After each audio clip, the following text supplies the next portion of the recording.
And we are back. Pokemon Black 2 Hardcore Nuzlocke. So this is going to be our final vanilla run here. That means no, it's not a monologue, it's not a randomizer, it's just going into a game, to a Pokemon game, having every Pokemon at your disposal, barring like legendaries or super crazy Pokemon that make the run too easy, and just being able to mix and match and really use whatever Pokemon you want. And with the hardcore rules, no healing, you only get one encounter. If it dies, all that good stuff.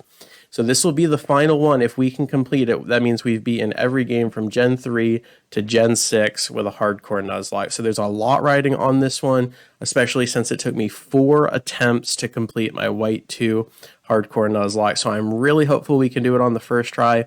I think we've won the last 9 or 10 Nuzlockes in a row. So I'm very excited. And yeah, without further ado, let's dive right in and see if we can do this.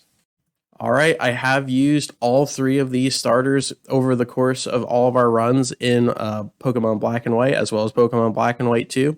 We're just going to go all in and pick the Fire-type Tepig, the cute little fire pig, and see how well that will do for us. Our first encounter on Route 19 is going to be the little Purloin. Throw the Pokeball and secure him. And then for our Route 20 encounter, it is going to be the little Patrat. Throw another Pokeball and secure him. We now have 3 Pokemon on the squad.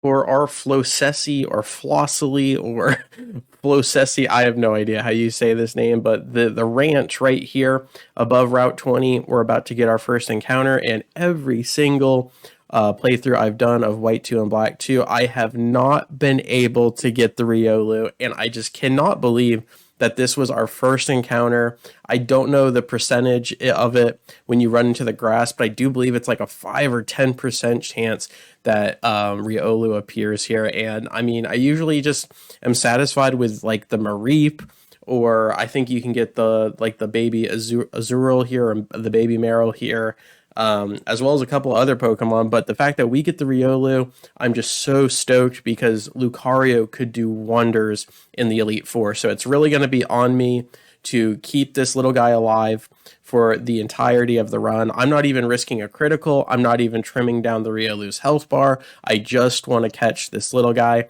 and I really want that Lucario. It's the first time that I'll ever be able to use a Lucario in Gen 5, so I'm super hyped about that. Let's take this encounter and just keep going. All right, we have arrived against Cheren, the first gym leader here, and his 2 normal-type Pokemon. Let's look at the team and see what we are working with.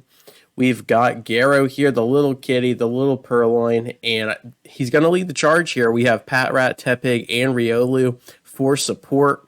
I would love to have Lucario against the Elite Four in this game. This is the first time in Gen 5 I've been able to secure the Riolu right here at the ranch, and I'm super excited about that.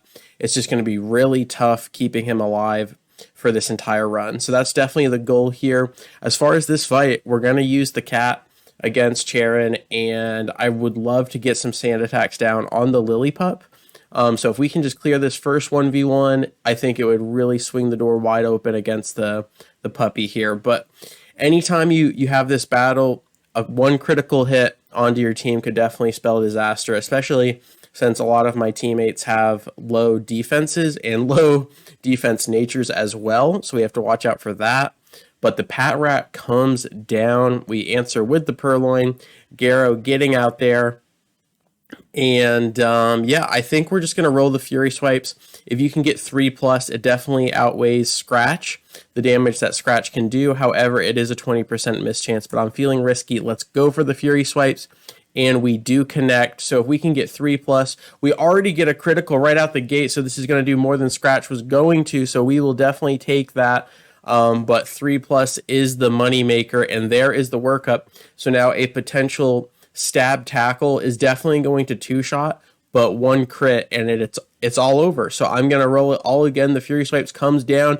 All I need is to clear this Patrat and get at least a couple sand attacks down onto the Lilipup, and the Fury Swipes just popping off for a 5 roll. What is happening right now? Garrow taking everything into its paws, And this is beautiful. So now it's a 1v1, but I'm not going to get greedy for the 1v1. I just want to set up the rest of my team.